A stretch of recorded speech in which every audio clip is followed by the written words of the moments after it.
we're standing here with Carolyn with Costumes by Carolyn. How are you today, ma'am? Pretty good. Having a good show so far? Yeah, it's been better than I expected. Hopefully the Buckeye is going to return to what it was years ago. But it's a good show in a good area. It is. I'm sitting here and I'm looking at all these beautiful costumes. And what I'd like you to do for my audience is tell a little bit about your history, about making these costumes, what you've done in the industry for years, and a little bit about all the details. Well, I started making a costume for myself years ago to show at the local shows, and an Arabian judge liked the costumes and wanted to purchase one from me. So I had to figure out what I was going to charge, her, and how much time it took me and what the materials cost. And after you did that for one person, it was very easy to go into business, and that's what I did. And so I whipped up a couple more costumes and went to an Arabian show, and the first show I went to, I actually sold out. Wow. Yeah, this was in Dallas, Texas. It was the convention. One of the costumes went Scottsdale Reserve Champion and Scottsdale Grand Champion, and then went Canadian Reserve National Champion. That's outstanding. And because my first show had such success with the costumes, when I advertised, then people started buying from me because of the wins. So that's how I got into business about 25 years ago. 25 years ago. How long does it take for you to design one of these fabulous costumes? Well, basically the design is already set. I researched the Bedouin era at the library to see what they actually put on an Arabian horse. And I found out that the tassels were not pretty. They are not what you see in the ring. There was one scraggly tassel, but it was a scallop breast collar, just like this. These tassels are actually camel tassels. They're on the camels. They've been in use for thousands of years. They're in use today. These are realistic tassels and they serve a purpose. They flick away the insects as the animal moves. Oh wow, never knew that. They do have a purpose. So I took the camel tassels, put it on the basic design that I found in the library on the books, and then I use man-made fabrics like a nylon crushed upholstery velvet because it's color fast, it's light, and a rain shower will not destroy it like a regular velvet. So all of my costumes are made to be horse-friendly and weather-friendly.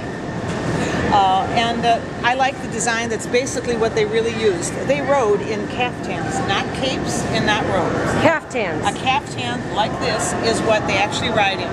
It's airy, it's protective, and a man, my first booth, the man next to me was from Arabia, and he critiqued the pieces that they use for riding. So it really helped me keep my outfit very close to what they actually use. So the headpiece is a scarf. My scarf is mounted on a baseball cap with the brim removed, so it's adjustable. The real Arab people have peaky curly hair that would hold the scarf on. We don't. So because of that, that's why I put the cap underneath to keep the scarf on. And then each tribe has a different kind of a headband. So I don't know what tribe has this one, but I've designed it. I've seen it in the rings, and it's now my tribe. That's good. That's right. And I basically hand braided and designed the breast. The bridle. Yes, thank you. Bridle and reins, and this is very strong. You can add leather pieces to it to make it a full bridle. Excellent. Excellent. You have several beautiful costumes available here, as we can see. I'm just going to walk around and give a little bit of a view. An interesting fact, in 1997, all 3 U.S. national champion costumes were mine. Amateur owner, purebred, and half air. Oh, wow. And what is your website for people that are watching this and they would like to find out more information or possibly contact you about purchasing a costume? www.costumesbycarolyn.com. And I also understand you are an artist, is that correct? Yes. You've done a lot of things with the costumes and with paintings. Over here you were telling me a little bit about these little costumes that you made here. I started making these because the customers requested me making the smaller versions for their briar horses. So I had been doing that for quite a few years, and then Briar contacted me. We were in discussion over something, and they said, would you help us design one of our, it's called the Christmas Special, Silent Night. So in 2003, they paid me to design one of my Arabian costumes for them, and they used it as their Christmas special, Silent Night. It's spelled K-N-I-G-H-T, and my name is on the back of the box. Oh, that is outstanding. So I've had a lot of success, and I guess the other big name dropper I could mention is Disney World. In 2003, they contacted me and asked if I could make a samurai warrior horse costume. They had plenty of the rider parts, but they didn't know where they were going to get the horse part from. And I said, you show me a picture, I make my own patterns, and I can make anything you show me a picture of. So I did, and they bought it. And Excellent. It was used in the Japanese section of the Epcot Center for a parade. That's outstanding. And in 2007, they contacted me again, my webpage direct, and bought 2 costumes off the webpage. One for Jasmine and one for Aladdin, for a parade of princes and princesses at the Magic Kingdom. That's excellent. So I've done 3 costumes for Disney World in Florida. Excellent. Excellent. Outstanding. And tell us a little bit about your paintings here. Well, again, customers that don't own horses and love costumes would say, oh, I just wish I could take one home, but I don't have a horse, I don't show. So I started doing oil paintings of my costumes so that they'd have a picture of my costumes to take home. Here's a costume that I did. I know the rider is Gus. I forgot the horse's name. Gus and this horse went top 10 at the U.S. Nationals. And so I did a picture of him, and I also, this is hard to see if I don't take it out. But, Oh, it's gorgeous. okay. This, I think the horse might be Electricity. He went Canadian national champion twice, in 94 and 96. Outstanding. And then I just took 2 horses that I found in ads on the Arabian Horse Journal, stuck him in the middle of a surf.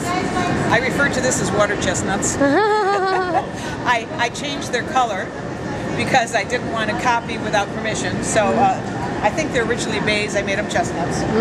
Changed the face marking so that we wouldn't be copying someone else's horse. Right. But if you recognize them, I think one's a Shilabarian and another one closely resembles something of Muscat. Yes, that's what I was looking at. Very close, very close. This is my pride and joy.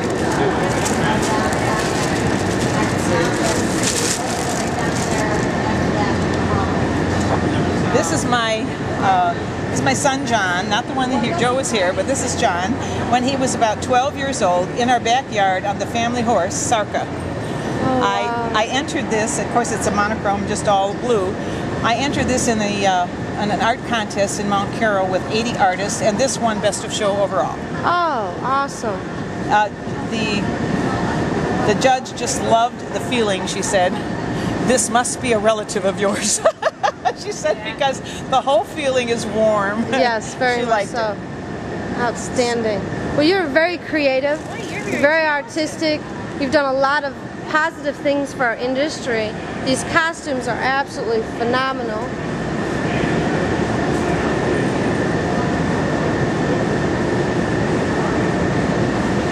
And what is the next event that you will be at? I'm debating about going to Scottsdale. Okay. Okay, so Scottsdale will be your next event? In February. So February. Okay, so in the meantime, people can contact you via your website and grab your email. I'm going to put all that stuff on there when I edit this anyways. And contact you and hopefully get a costume made. There's still plenty of time to have one made up and maybe get to show this year. Window to make a costume. That's it? Oh wow, that's phenomenal. And what are the price ranges for one of the native costumes currently? My main line sells around $1,500 to $1,900. This is a $1,950 costume. Okay. This is $1,650. Okay. And this is with the nylon crushed upholstery velvet and a good amount of trim. But when I run into material, bargain material and odds and ends, I can sometimes get an outfit together without these tassels but with actually fringe in a lower amount between $800 and $1,100. It's very reasonable. For different parades, 4-H shows. So I try to keep a lower end, so you can have fun with it too and not just have it for the big horse shows. Outstanding. Well, Carolyn, we really appreciate you talking with the Arabian today. Wish you the best of luck on all your endeavors and keep up the good work on making more of our wonderful, beautiful Arabian native costumes. Thank you so much. Thank you.